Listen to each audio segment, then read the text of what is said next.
Bon mercredi et bienvenue encore à une autre petite capsule. Aujourd'hui, je vais vous partager une recette vraiment éclair. C'est une demande spéciale qu'on m'a faite pour comment nettoyer efficacement les fameux joints de carreaux de céramique. Alors, j'ai trouvé que c'était un beau défi, mais finalement, ça n'a pas été compliqué. Vous allez voir, vous avez probablement déjà tout ce qu'il faut à la maison et pas besoin de courir à la quincaillerie ou au magasin pour aller chercher des produits qui sentent souvent très très fort, qui ont des vapeurs plus ou moins toxiques. Alors, on va utiliser simplement des ingrédients naturels qui sont bons pour vous. Juste l'odeur, ça va vous faire du bien, ça va désinfecter l'air. Bref, recette super facile pour nettoyer quand on a besoin nos fameux joints, les fameux joints de carreaux de céramique. Alors, avant de débuter, Myriam Sonnet, je suis conseillère en santé naturelle, aromathérapeute et formatrice. Donc moi, je veux toujours vous aider à optimiser l'utilisation de vos huiles essentielles. Ça fait plein de choses, les huiles essentielles. Souvent, on les achète pour un but en principe et on réalise que quand on les a, ça peut faire plein d'autres choses qu'on ne connaissait pas. Donc, j'aime ça partager avec vous des petits trucs. Alors, je ne sais pas si vous vous souvenez, je vous avais déjà partagé, il n'y a pas longtemps, quelques semaines à peine, ma pâte nettoyante. Ça s'appelle la recette facile de pâte nettoyante à récurer. Donc, si vous l'avez faite comme moi, vous la tenez toujours en dessous de vos lavabos ou prête à être utilisée. Si ce n'est pas le cas, je vous encourage à aller revoir la vidéo que j'avais faite. Maintenant, toutes mes vidéos sont disponibles sur ma chaîne YouTube Jamais sans mon huile. Donc, j'expliquais dans la vidéo de façon très simple comment faire cette pâte nettoyante-là qui se conserve très longtemps. Il n'y a pas d'eau à l'intérieur, c'est vraiment du bicarbonate de soude avec quelques ingrédients de base et toujours prêt à être utilisé. Alors aujourd'hui, ce qu'on fait, c'est qu'on va simplement utiliser une partie de la pâte nettoyante que je vous avais déjà partagée. Inquiétez-vous pas, elle va être dans mon petit, dans ma petite photo. Elle va être, la recette elle va être écrite également. Donc, je vais finir mon petit pot. Là, vous voyez, il est vraiment vide. C'est une pâte solide, abrasive, qu'on peut vraiment toucher avec les doigts. Il n'y a pas de problème. On en prend des petites quantités lorsqu'on utilise ça, par exemple, dans des chaudrons, pour nettoyer les chaudrons, les lavabos. Là, aujourd'hui, je vais en faire une espèce de liquide, ok, vraiment plus laiteux, pour que je puisse l'appliquer sur mes coulis de céramique. Pour un plancher, on sait c'est grand, on veut que ça couvre une grande surface. Moi, j'y vais vraiment sur les lignes les joints. Tous les joints, je vais en appliquer dessus. Donc, qu'est-ce qu'on fait avec cette pâte-là? Comme je vous dis, on va prélever la quantité que vous avez besoin pour la pièce ou les murs que vous allez nettoyer.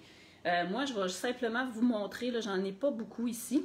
Alors, on fait juste rajouter un petit peu d'eau.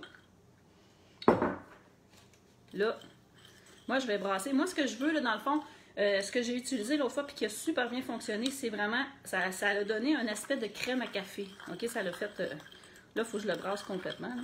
Puis une fois qu'on rajoute de l'eau, c'est vraiment pour utilisation immédiate. Parce que là, vous le savez, je vous le dis souvent, quand on met de l'eau, ça ne se conservera pas.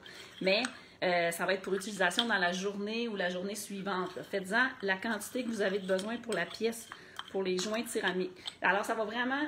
Tout le coulis là, qui a changé de couleur, qui est rendu sale, qui ne se nettoie pas bien, vous allez voir, ça va raviver, ça va revenir à sa couleur d'origine. C'est vraiment facile et pas besoin de s'arracher le bras en frottant, ça va aller très bien. Donc, voyez-vous, ça fait une espèce de crème, OK? Moi, c'est mousseux, j'avais utilisé dans ma recette le savon concentré d'Otera, mais on pouvait faire la pâte nettoyante avec un savon de Castille.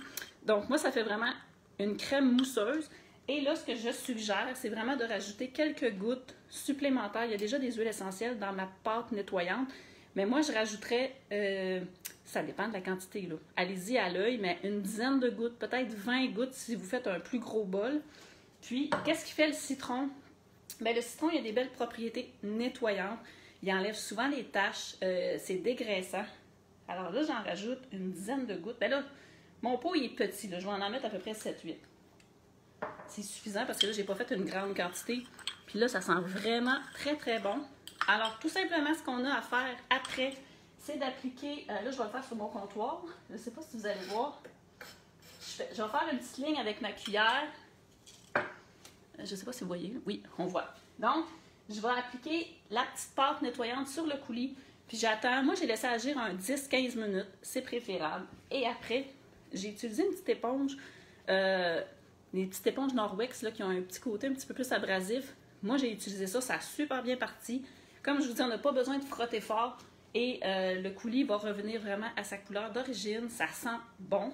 Et vous savez, le citron, l'huile essentielle de citron, chez doTERRA, on peut l'utiliser de 5 façons. On peut l'utiliser à l'interne, comme en cuisine, par exemple. On peut l'utiliser sur la peau, bien diluée. Et on peut le diffuser. Mais on peut également l'utiliser dans nos produits ménagers comme là. Alors, il y a vraiment plusieurs utilisations possibles. Qu'est-ce qui fait le citron?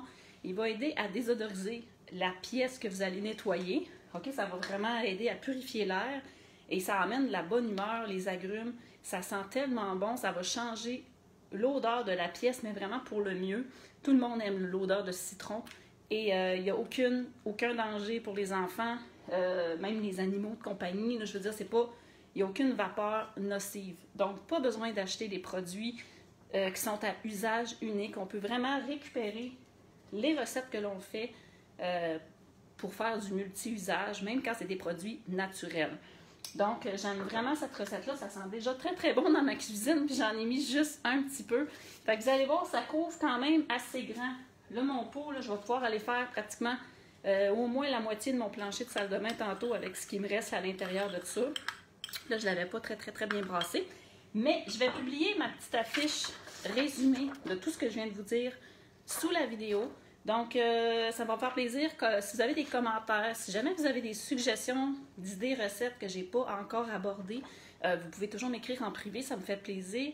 Mais avant, allez faire quand même un tour parce que j'ai tout transféré mes vidéos sur ma chaîne YouTube. Donc, il y en a quand même pas mal.